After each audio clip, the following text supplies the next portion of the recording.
तो आइए दोस्तों, आज हम देखेंगे एक नई कहानी जिसका नाम है गरीब बहन के घर आई अमीर बहन। भरतपुर नामक गांव में दो गरीब अनाथ बहनें एक साथ रहा करती थी। बड़ी बहन सोनाली अपनी छोटी बहन का पालन पोषण करने के लिए दर्जी की दुकान में नौकरी किया करती थी। वो उसके हर छोटे बड़े डिमांड को पूरा करती रहती थी। वो अपनी कमाई से अपनी बहन को ग्रेजुएशन करवा रही थी। और एक दिन, दीदी, कल मेरे दोस्त की जन्मदिन पार्टी है और मैंने आपसे पहले ही कहा था मुझे एक अच्छी सी ड्रेस लेनी है और साथ ही एक बढ़िया सा गिफ्ट भी। तो बताइए हम कब चल रहे हैं शॉपिंग करने? हाँ मेरी प्यारी छोटी बहन, तुमसे वादा तो किया था, पर तुम खुद देख रही हो पिछले एक हफ्ते से मैं बुखार में पड़ी हूँ। मैं काम पर भी नहीं जा रही हूँ। अब तो मुझे सैलरी भी कट कर ही मिलेगी। तुम प्लीज इस पार्टी में मत जाओ। अभी मेरा हाथ बिल्कुल खाली है और कमजोरी के कारण मेरा शॉपिंग करने का बिल्कुल हिम्मत नहीं है। तुम अगली बार पार्टी में चली जाना। तुम्हारे दोस्तों के यहाँ तो पार्टियाँ होती ही रहती है। अगर आज माँ पिताजी जिंदा होते तो मुझे छोटी छोटी चीजों के लिए इस तरह से तरसना नहीं पड़ता। जब देखो अपनी गरीबी का रोना रोती रहती हैं। मेरे लिए तो आप कुछ करती भी नहीं है। जाइए, मुझे आपसे बात नहीं करनी। शीला, मेरी प्यारी बहन, इस तरह से क्यों कह रही हो? बचपन से लेकर आज तक मैंने तुम्हें माँ पिताजी की कमी महसूस नहीं होने दी। खुद भूखी रही लेकिन तुम्हें खाना खिलाया। कभी अपने लिए कुछ नहीं खरीदा लेकिन टाइम से पहले तुम्हें सब कुछ खरीद कर दिया। अपनी पढ़ाई छोड़ दी लेकिन तुम्हें पढ़ाया और शादी भी नहीं की। अगर शादी कर लेती तो तुम्हारी जिम्मेदारी नहीं निभा पाती। और देखो मेरी शादी की उम्र भी निकल गई, सिर्फ और सिर्फ तुम्हारा पालन पोषण करने के लिए। और तुम कह रही हो कि मैंने तुम्हारे लिए कुछ किया ही नहीं है। आखिर मैं और क्या करूं? अरे बस करो दीदी, जब देखो अपने एहसान गिनाती रहती हो कि मैंने तेरे लिए ये किया वो किया। अगर मेरी जिम्मेदारी नहीं निभानी थी तो माँ पिताजी से वादा ही क्यों किया था? और मेरी वजह से आपने शादी नहीं की तो इसके लिए मैं क्या करूं?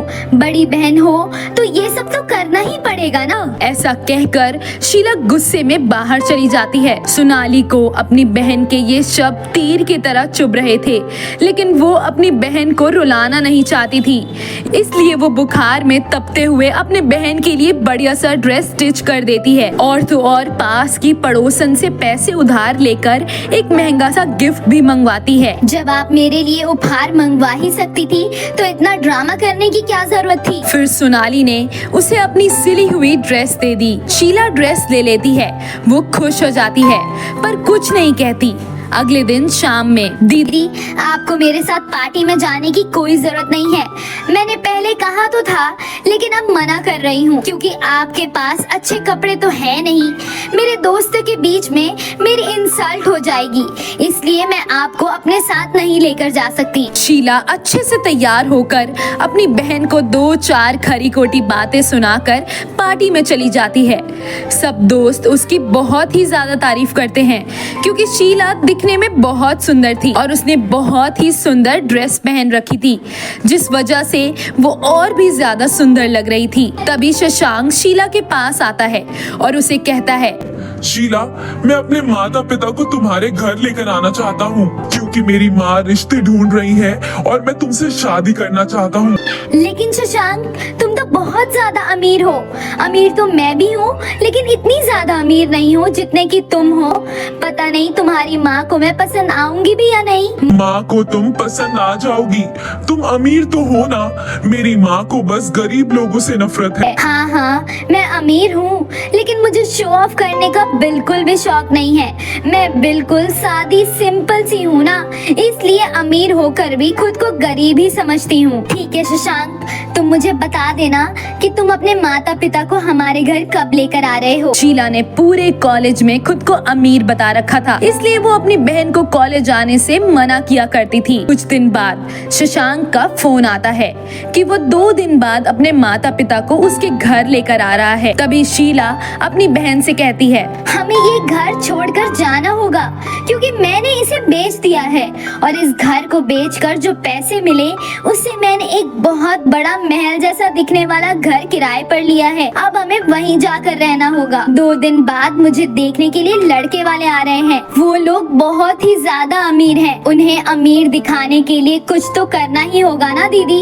इसलिए मैंने इस घर को बेच दिया। अब आंखें फाड़ फाड़ कर क्या देख रही हो दीदी? ये तुम क्या कह रही हो? होश में भी हो? तुमने माँ पिताजी की आखिरी निशानी घर को बेच दिया और वो घर किराए पर ले लिया। और तुम झूठ बोलकर अपनी शादी करना चाहती हो। झूठ पर बोली गई शादी कभी टिकती नहीं है। हमें अपने रिश्ते की शुरुआत सच्चाई से करनी चाहिए। शीला, ये जो तुम कर रही हो मेरी प्यारी बहन, गलत कर रही हो। तुम पढ़ी लिखी हो, तुम अच्छी नौकरी कर सकती हो, तुम्हें कोई भी अच्छा लड़का मिल सकता है। मेरी प्यारी बहन, ये मत करो। मुझे ज्ञान देने की जरूरत नहीं है। मुझे जो ठीक लगा वो मैंने कर दिया। और इस घर में सिर्फ और सिर्फ तुम्हारे ही अधिकार नहीं थे, मेरा भी कुछ अधिकार था।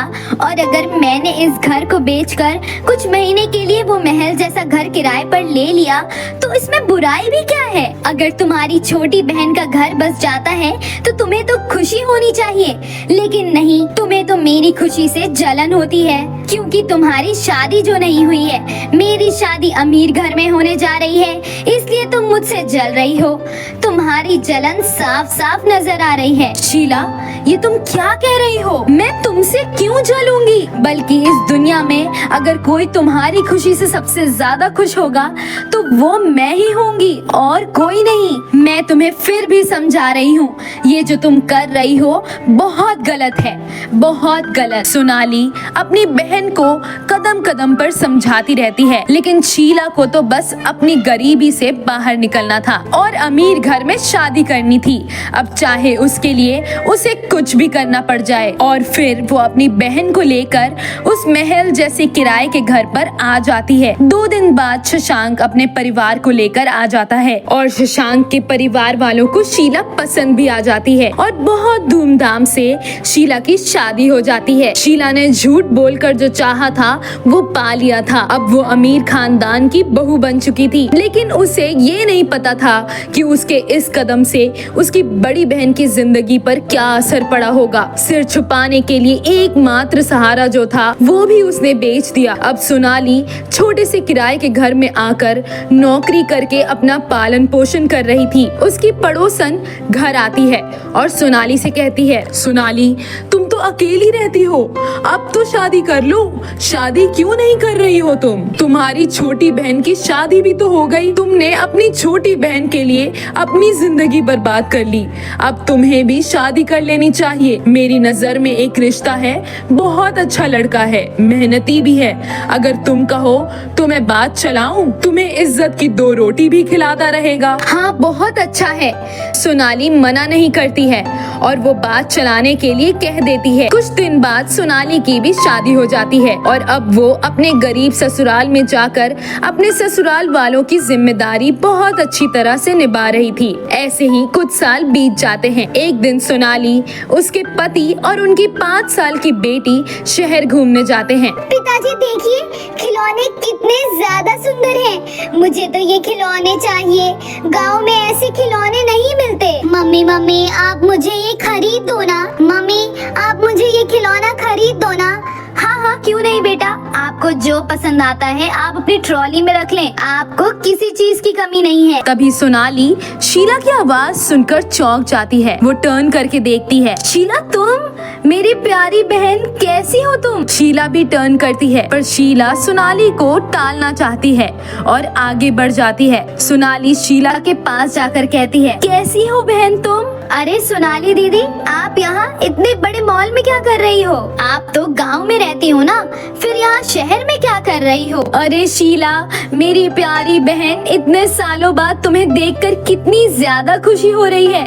ये मेरे पति हैं और ये मेरी बेटी आराधना, और शायद ये तुम्हारी बेटी है। क्या नाम रखा है? कितनी प्यारी है, बिल्कुल तुम्हारी तरह, गुड़िया जैसी। मम्मी, ये गरीब लोग कौन है और ये तुम्हें अपनी बहन क्यों कह रही है? ऐसे गरीब फटीचर हमारे रिश्तेदार तो नहीं हो सकते। बेटा, ये समझो कि ये तुम्हारी मौसी है, लेकिन किस्मत का खेल। तुम्हारी मौसी गरीब है और तुम्हारी माँ अमीर, और ये बताओ सोनाली दीदी, तुमने शादी भी की तो इतने ज्यादा गरीब घर में, अरे किसी अमीर पार्टी को फंसा लेती, तुम्हारी जिंदगी भी सुधर जाती। अरे सोनाली दीदी, आपसे मिलकर बड़ी खुशी हुई। हमें तो पता ही नहीं चला आपने शादी कब की। मैंने कितनी बार शीला से गांव चलने को कहा, पर इसने हमेशा टाल दिया। चलो ये अच्छा मौका है, हमारे शामवी के जन्मदिन की पार्टी की शॉपिंग हो रही है और मैं आपके पूरे परिवार को आमंत्रित करना चाहता हूँ, इसलिए ये निमंत्रण मैं आपके घर आकर ही दूंगा। पर शशांक, तुम्हें गांव जाने की क्या जरूरत है? तुमने इनवाइट कर दिया ना। शीला, अपनों को इस तरह इनवाइट नहीं करते और मुझे गांव भी जाने का बहुत मन है। अरे तो तुम बाद में कभी चले जाना ना, अभी रहने दो। शीला ने शशांक को बहुत रोकने की कोशिश की, पर उसने शीला की एक ना सुनी। दीदी, क्या मैं आपके घर आ सकता हूँ? अरे क्यों नहीं, आपका जब मन हो आप आ सकते हैं। ठीक है दीदी, मैं रविवार को गांव आ रहा हूँ। सोनाली अपने परिवार के साथ वापस आ जाती है। सुनिए जी, कल शशांक और शीला आ रहे हैं। मैं राखी काकी के घर जा रही हूँ, उनसे बेडशीट और डिनर सेट उधार मांग लेती हूँ। शीला और शशांक बहुत अमीर हैं, हम उन्हें इस फटी हुई बेडशीट पर और टूटे हुए बर्तनों में नहीं खिला सकते हैं। हाँ हाँ, तुम सही कह रही हो। तुम काकी से कुर्सियाँ भी मांग लेना, क्योंकि काकी किसी को मना नहीं करती। और मैं ना बाजार जा रहा हूँ, कुछ किचन का सामान ले आता हूँ ताकि तुम सबके लिए कुछ अच्छा अच्छा खाने में बना सको। मैं मालिक से कुछ पैसे उधार ले लूंगा, धीरे धीरे वापस कर दूंगा। अगले दिन जब शीला और शशांक वहाँ आते हैं, तभी शाम्वी कहती है, मम्मी, आप मुझे कहाँ ले आई हैं? यहाँ तो ना एसी है ना फ्रिज है, कमरा भी इतना छोटा है। ये हमारे सर्वेंट क्वार्टर से भी कितना गंदा है। तुम ऐसा क्यों कह रही हो? आओ अंदर आओ शाम्वी, माँ ने तुम लोगों के लिए तरह तरह के व्यंजन बनाए हैं। नहीं, मुझे नहीं आना तुम्हारे घर, चलो मम्मी यहाँ से। क्या दीदी, तुम्हें तो पता था कि तुम्हारी बहन कितनी अमीर है, क्या तुम अच्छा इंतजाम नहीं कर सकती थी? ये क्या गरीबों जैसी चारपाई और पुरानी जैसी कुर्सियाँ रखी है? तुम्हारे पास पैसा नहीं था तो मुझे सूचित किया होता ना, मैं ही तुम्हें कुछ भीख दे देती। पर कम से कम हमारी लेवल की तैयारी तो करती। तुमने मेरी नाक कटवा दी ससुराल में। आखिर तुम मुझसे इतना क्यों जलती हो? ये तुम क्या कह रही हो मेरी प्यारी बहन? मैंने तो अपनी तरफ से इतनी अच्छी तैयारी की है, मैंने तुम्हारी मनपसंद खीर भी बनाई है। शीला सोनाली को किनारे लेकर जाती है और बहुत खड़ी खोटी सुनाती है, पर सोनाली एक जवाब नहीं देती। और सुनो दीदी, तुम्हें मेरे घर आने की कोई जरूरत नहीं है, तुम कोई भी बहाना बना देना। सोनाली ये सुनकर बहुत दुखी हो जाती है। सोनाली चुपचाप वहाँ से चली जाती है और सभी के लिए चाय लेकर आती है। तभी उनकी पुरानी पड़ोसन वहाँ आ जाती है। वो शीला से कहती है, चलो शीला, आखिर तुम्हें अपनी गरीब बहन की याद तो आ गई। बचपन से आज तक तुम्हारी बड़ी बहन ने तुम्हारे लिए बहुत दुख तकलीफ सही है, खुद सड़क पर आ गई पर तुम्हें अमीर ससुराल में बैठा दिया, खुद इतनी परेशानियों को झेल रही पर तुम्हें आज तक नहीं आने दी। तुम बहुत खुशनसीब हो कि तुम्हें इतनी समझदार और प्यार करने वाली बड़ी बहन मिली। शशांक की सारी बात सुनकर बहुत गुस्सा हो जाता है, उसे सारी बात समझ आ जाती है। शीला, तुमने मुझसे इतना झूठ क्यों बोला? तुम्हें पता है ना कि मुझे झूठ बिल्कुल पसंद नहीं। अब तुम यहीं इस गांव में अकेली रहोगी। मैं अपनी बेटी को लेकर जा रहा हूँ। अब मैं तुम्हारे साथ नहीं रह सकता। मैं जा रहा हूँ दूसरी शादी करने के लिए। यही तुम्हारी सजा है। शीला ये सुनकर रोने लगती है। मुझे माफ कर दो शशांक, मुझसे बहुत बड़ी गलती हो गई। मुझे गरीबी बिल्कुल पसंद नहीं थी, इसलिए मैंने झूठ का सहारा लिया था। आप कृपया इसे माफ कर दे शशांक, मुझसे बहुत बड़ी गलती हो गई जो मैंने शीला से शहर में मुलाकात करी। आज मेरे कारण मेरी बहन की जिंदगी बर्बाद हो जाएगी। मैं अपने आप को कभी माफ नहीं कर पाऊंगी। ये आप क्या बोल रही हो दीदी? फिर शीला भी कहती है, दीदी आप मुझे माफ कर दें। मैंने आज तक आपकी इज्जत नहीं की, पर आज भी मेरी जिंदगी में परेशानी आते ही आप मेरे लिए खड़ी हो गई। आप सच में बहुत अच्छी बहन हो। सोनाली के कहने पर शशांक शीला को माफ कर देता है और खुशी खुशी वापस आ जाता है, इस वादे के साथ कि शाम्वी के जन्मदिन में सोनाली अपने परिवार के साथ शहर आएगी। तो दोस्तों, इस कहानी से हमें ये सीखने को मिलता है कि झूठ पे रखी नींव कभी सफल नहीं होती। आज न कल झूठ सामने आ ही जाता है, इसलिए हमें कभी झूठ का सहारा नहीं लेना चाहिए। आपको हमारी कहानी कैसी लगी हमें कमेंट करके जरूर बताइएगा। साथ ही हमारे वीडियो को लाइक और शेयर करना बिल्कुल ना भूलें। और अगर आप हमारे चैनल पर पहली बार आए हैं तो इसे सब्सक्राइब करना बिल्कुल ना भूलें। ऐसी ही कहानी देखने के लिए आप हमारे फेसबुक को भी फॉलो कर सकते हैं। Bye bye and take care friends.